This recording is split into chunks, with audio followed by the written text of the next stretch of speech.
This is our film noir evaluation. All the answers given, myself, Gemma and Hannah have both had an input into. The first question we are going to answer is, in what ways does your media product use, develop or challenge forms and conventions of real media products? The forms and conventions that we challenged was, firstly, costume. We had our main detective, Roger, wearing a suit instead of a trench coat and fedora hat. The reason why we did this was because it wouldn't fit in with today's trend, but also we wanted a modern detective to be up to date and go with our modern theme. Secondly, we didn't film on a rainy day purely for the fact it wasn't raining when we decided to shoot the scenes. Also, thinking about it, if we did shoot on a rainy day, it could have affected our equipment. We also filmed in flats, which isn't normally conventional to film noirs locations. They normally film in pubs or offices. The reason why we did this was because we wanted a modern location to also fit with our modern theme. Thirdly, props. In our opening scene, it has no violence in, so we decided that guns wouldn't have been the best place and it would have just looked wrong if we used a gun. Also, smoking and drinking. At first, it didn't even cross our mind to have someone smoking or drinking, but now we know it wouldn't have looked right if we decided to go down this route, because our main character doesn't normally smoke, so it would have looked unnatural and it could have affected the outcome of our film. Fourthly, a corrupt cop. We decided to change this totally and have a new detective. However, due to the way in which the femme fatale Dommy comes on to Roger, our main detective, and he doesn't back away, may suggest further on he will become corrupt.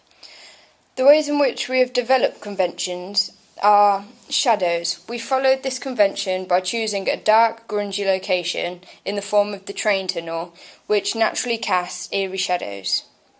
Also, Roger, we had him as a detective. We followed this convention that Roger has this occupation because we believed this was one of the pinnacle conventions that makes a film noir a film noir. Dave, anti-hero. As the film goes on, it is revealed that the reason behind Roger looking for Dave is that he has committed a crime for the overall good, a bit like Robin Hood. Dommy. Dommy wears a dress and red lipstick. We followed this convention as when we asked our target audience in our initial research phase, it became clear to us that our femme fatale character should wear a dress and heels. Again, all of this can be found on our blog, Hannah Guest 7056 AS Media. How does your media product represent particular social groups? Lower class. Our media product represents lower class society as living in council accommodation, i.e. flats. The characters of Dommy and Dave represent lower class society as wearing tracksuits, which is a conventional representation of this class. However, Dommy breaks these conventions as she wears smart clothing, which is more commonly known for middle class to higher class society to wear. We did this because we believed that we should not categorise all of this lower class society into one bracket and should reach out and explore the market. We also used the social class of middle class. We decided to have our detective wearing a suit because wearing a suit makes him look smart and sophisticated, which shows in the job title he has. However, in comparison to the character Dave, who wears a tracksuit, you can see a clear difference of what class Roger is and what class Dave is. Also, he has a highly classed job, and by Roger being a detective, it shows that he was highly educated and he comes from a well-established background. What kind of media institution might distribute your media product and why?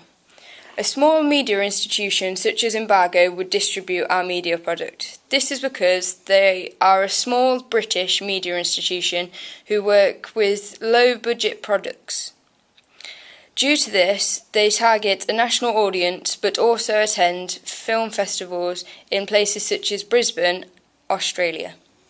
Furthermore, Embargo is more suitable for the film noir drama.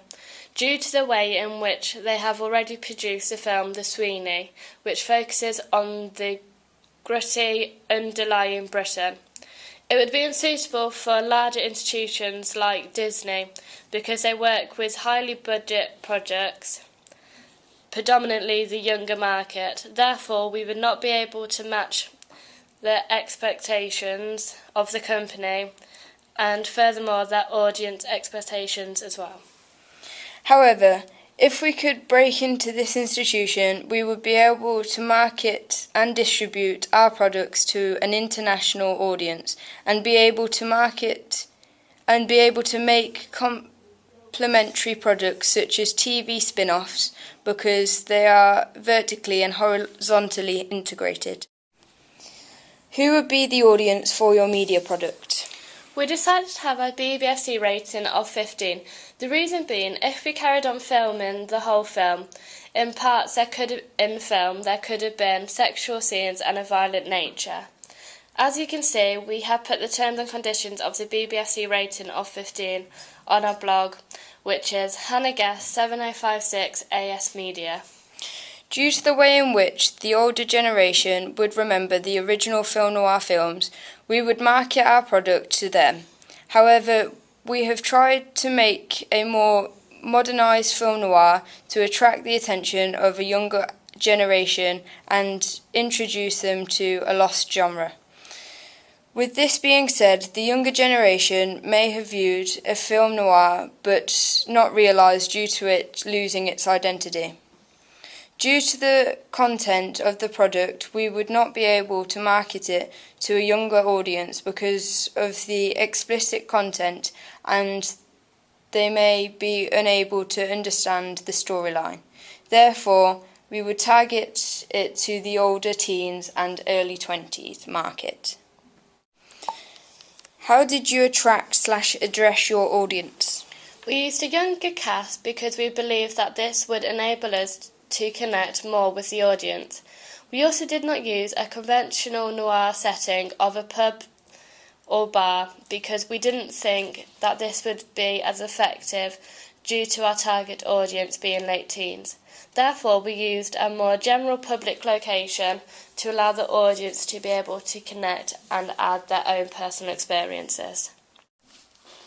What have you learnt about technologies from the process of constructing this product? Through this process, we have learnt that it is not a very good idea to hold the camera due to it being shaky and out of focus. For instance, in the tracking shot of Roger, we have noticed that the camera work is a little bit shaky. So in our next media product, we will probably use a tripod to stop this. Blog. It was easier having all our information on one electronic device because it was all in one place and we didn't have to worry about losing papers and missing any final details. And then finally, all four of us could access it easily but also have our own input into it. YouTube. Using YouTube is an easy way to research and produce our ideas.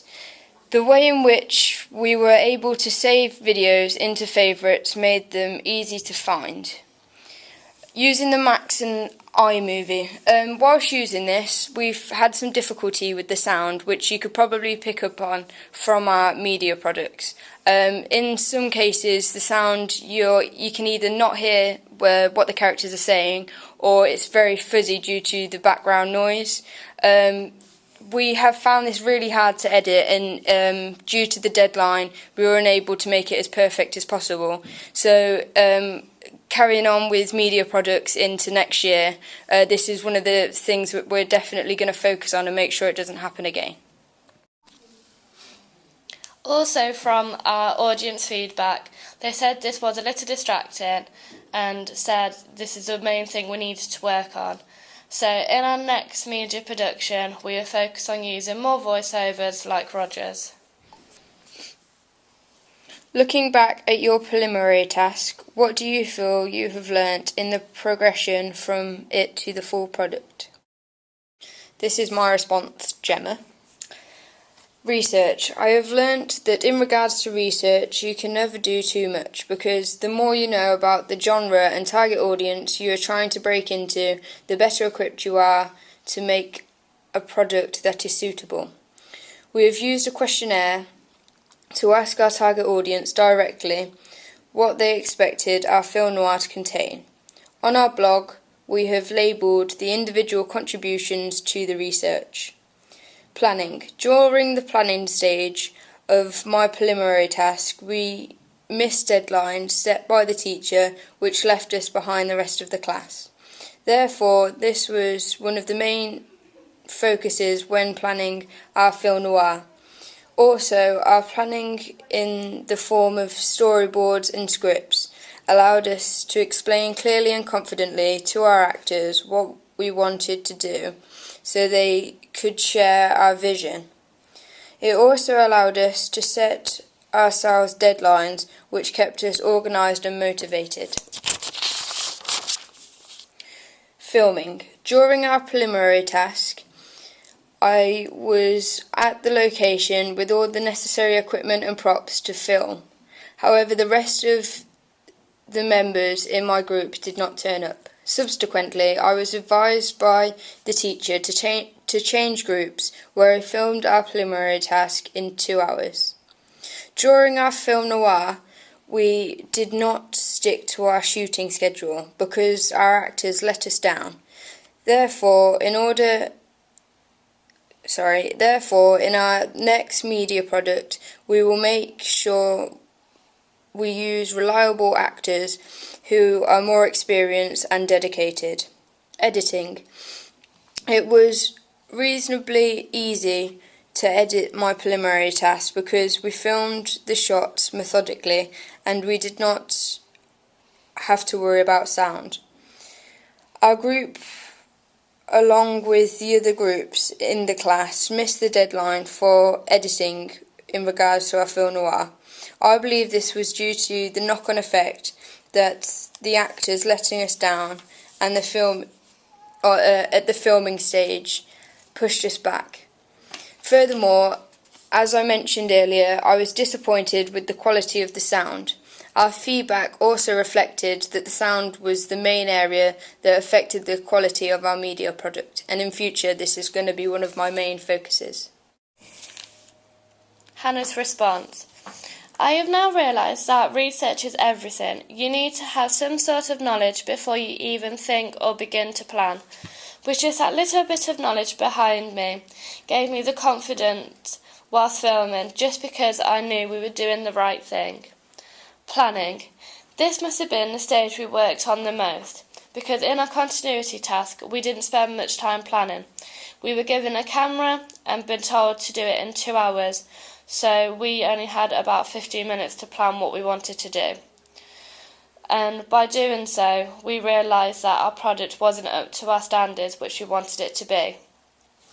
For our film noir opening scene, we wanted our planning to be straightforward, so we knew exactly where we were going to be, who we needed and what we needed, and finally, where we needed to be. However, I realise now, even as much planning as you do, you still need to have a backup plan in case something goes wrong at the last minute. Filming. I learnt not to leave the filming to the last minute, which happened in our continuity task, which affected the quality of our product.